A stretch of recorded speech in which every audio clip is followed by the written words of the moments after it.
Hello. In the Crown of Aragon, 639 years ago, it was April 10th, 1387. My name is Jonathan Seyfried.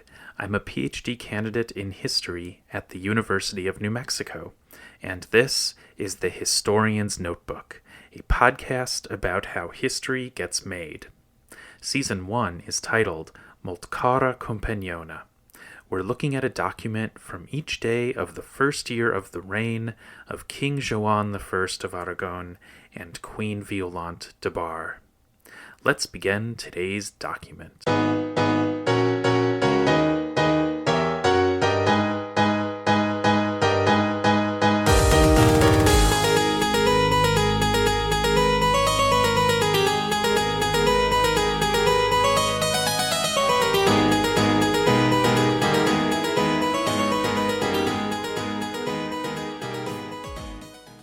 Today's document is from the Varia register from Violant. It's register 1819, and the document appears on folio 94V for verso. This particular document, well, there's not much drama, not too much excitement. This seems to be just a boilerplate document recommending somebody for a post in the ecclesiastical administration in the general area around Lleida. So there's a couple paleographical lessons that I'd like to highlight for this document because the content itself is not all that exciting. It's all very just kind of the usual stuff that you would see. Let's talk about that for just a moment, and then we'll get into some of the paleographical nitty-gritty here. So we have the addressee clearly identified in, actually, it looks like both the first line, I think, and also, well, actually, it's not so clear in the first line, to be honest, but it's very clear in the addressee information that's below the main text block of the letter.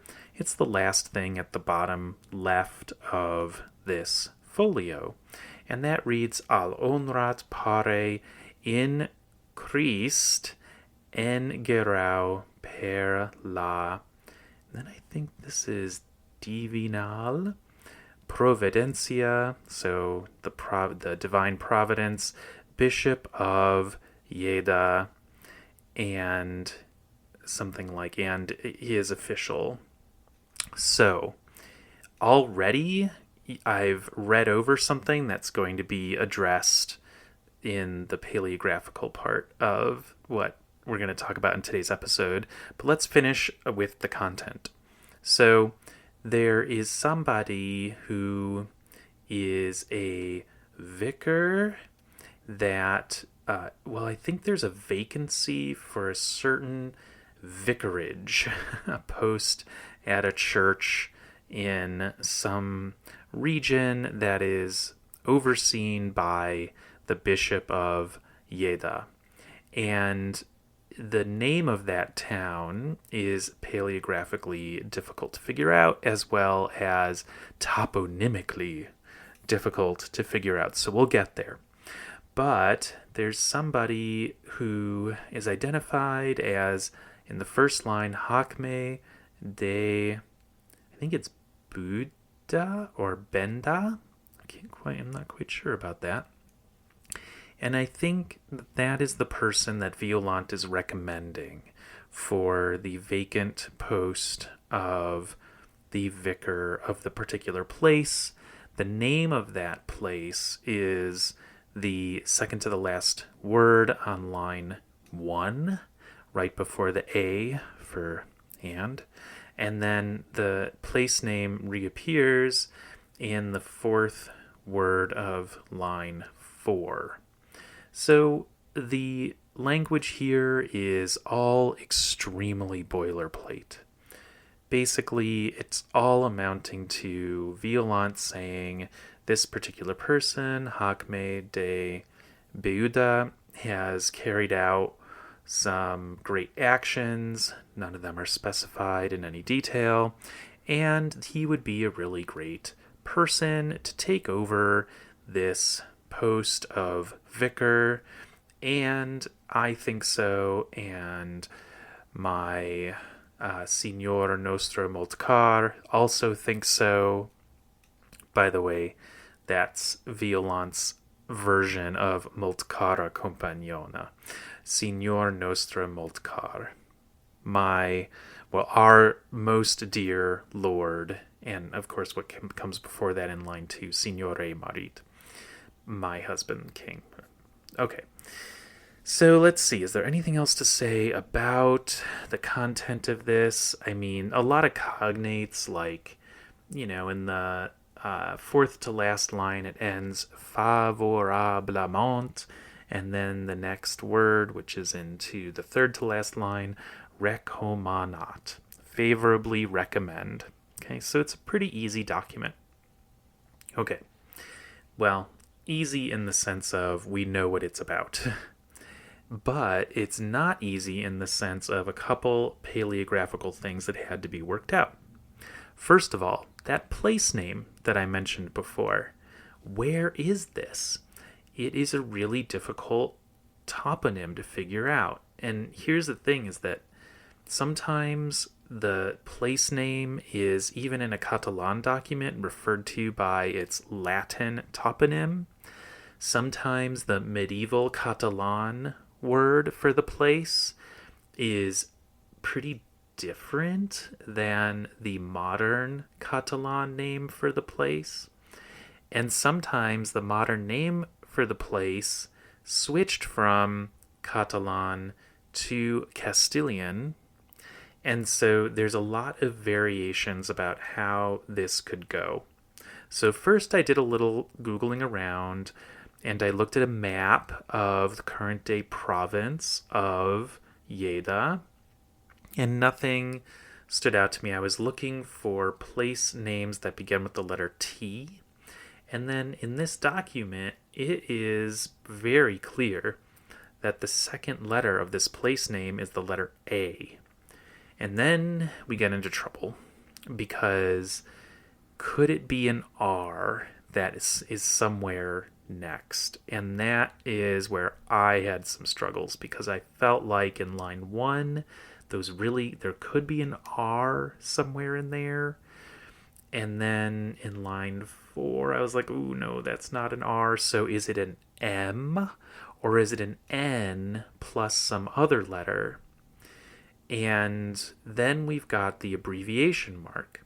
The abbreviation mark above it, that sort of loop that is made, that almost always indicates actually an eliminated letter R. And so we have here a letter R somewhere. And then is that last letter, it looks like an E. It could really be an E, but it could also be a T. So it is, and then of course there's like an I in there, but that could also be an S. Not likely to be an S, but it could be. So basically there was a lot of difficulty in trying to figure out what this place name is. So I got desperate. I went to ChatGPT.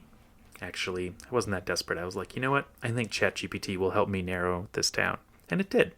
It offered a couple different options, and I was able to look at the map and figure out, well, which was the town that was to be the most likely of the 4 options it gave me. And I'll put the transcript of the ChatGPT conversation into the webpage for today's document so you can take a look at it. And I settled on the modern day town of Termens. Termens is quite different in terms of the letters.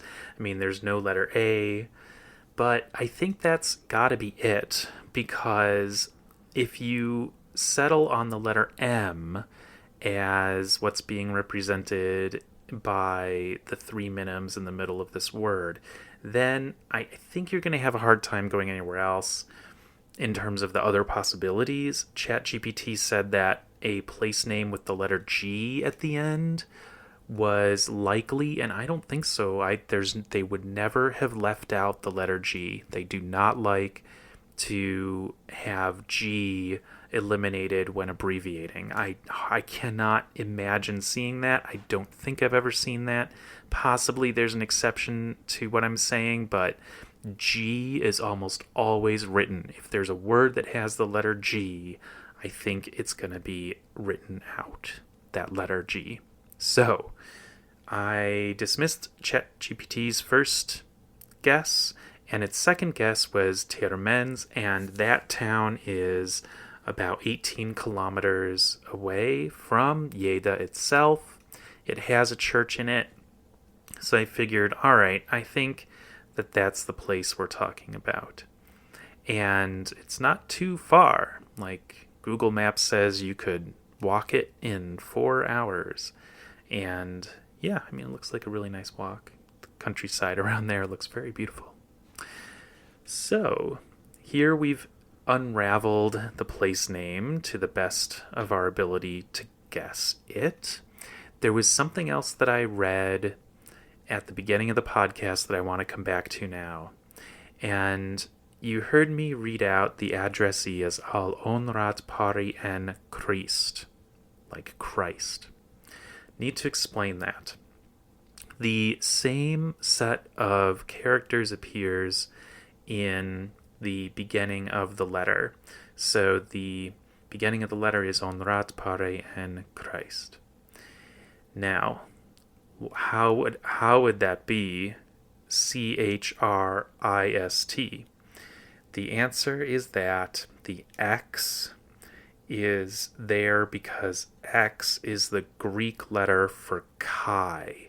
And then the mark above the X, ever so slightly to the diagonal, is the other way that you can indicate the letter R when you're abbreviating. So what we have here is the Greek letter CHI, and then the abbreviation mark indicating an R, and then we've got ST. So you will see the letter X, and sometimes you'll also have the letter P for the chi rho symbol, which is, I'll put a link to a page about that in the webpage for today's show notes, because chi rho is a symbol for Christianity and for Jesus Christ, because that second letter, the Greek letter rho, which looks like an English letter P, that would be like CHR, and that is kind of enough to be abbreviate for Christos. And so if you see the combination of the X and the P in English, that is the Greek chi and rho. And so you'll see that in some of these documents too, when there's a reference to a group of Christians. All right. So we've done a little bit of extra paleography in today's episode. There's one more thing I want to point out, which is that if you look at the beginning of the dating clause, you've got the usual datum in Barcelona, and look at that D. The scribe decided to really get artistic with that letter D. We usually don't see the D in that way. It's usually something more like what we see on the previous document on this folio, where it looks a lot more like what we commonly see the letter capital D as in English today. And notice how in the April 10th letter, our document of the day, we have this letter D that you can sort of make it out if you just take like our lowercase d and that ascending stroke over lowercase d, and you just kind of squish it, move it off, and tilt it down to the left, right? So it comes out looking like an O, but because of the non-circularity of the letter, you can, after you've seen this for a while, you can make it out as the letter D, a capital D. So this particular scribe went into a really artistic mode at the beginning of the dating clause and rendered a capital D in a way that we don't usually see in these documents. The scribe himself is not, it's not clear who it is because there's no name in the probata as best as I can make out. I think we have something similar in the first letter, the first document on this folio. The probata seems to say something like regina, something then cantum missit eam. Yeah, I'm not quite sure what's being indicated here in this probata, actually. It's a little mysterious. I'm going to have to think about that for a while. All right. I wanted to point out something else about this document and zoom us ahead into 21st century technology. So I mentioned, I think yesterday, that Register 1819 was the first one that I put through the mass automated text recognition process that I had designed using OpenClaw. I should say OpenClaw designed it after I asked it to. And so Gemini failed in this. Gemini didn't contribute anything. So it was only Claude. And I actually talked about how the abbreviation for SER was missed in the OpenClaw process in a document from yesterday, and it happened again today. So if you open up the transcript of the OpenClaw pipeline, go to the transcript for what's called document B, then you will see that it was interpreted by the LLM as VERE, or actually maybe it was actually it was FINY. FINY is what it interpreted as. Okay. So, not correct. It didn't pick up on how that particular character, which looks like a combination of an S and a P, is actually a abbreviation for SER. And the word is serve. It didn't pick up on that. But what's interesting is that even though, and that's not the only mistake that Claude made looking at this document, even though there's a lot of misreads in this transcription, if you take a little bit of time and compare what is in the document to what was in the transcription produced by Claude alone, you'll notice there's so many characters and words that it got wrong. But then the English translation, the sense of it, like the purpose of the document and the general sense of it, it actually came out pretty close. And I would say more close than not. I mean, I want to be pretty careful about this because it's not exact. It's definitely not exact. The sentences are not translated with fidelity to the words on the page. However, the large language model was able to understand enough about what was happening in this letter to, in a sense, override its own bad transcription and to eliminate a lot of red herrings and come up with an English translation that's not really a translation. It's more of like a summary, and it's more of like a rough kind of, here's the general idea kind of document.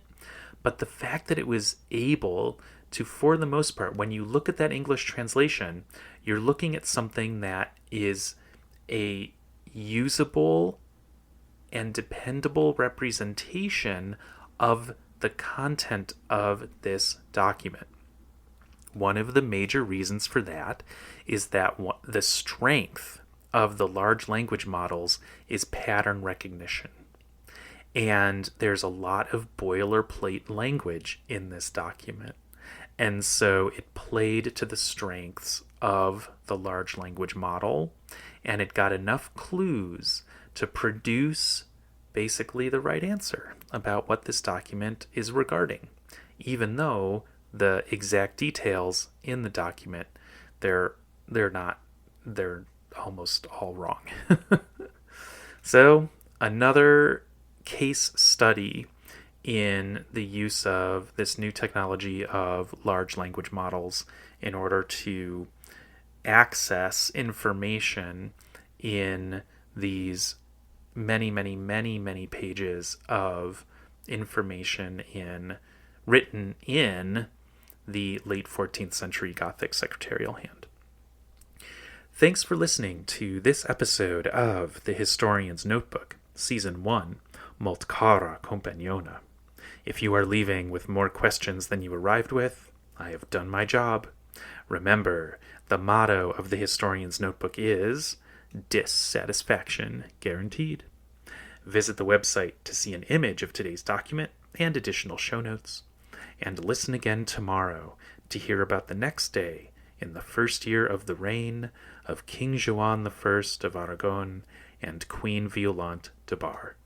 In the meantime, take care.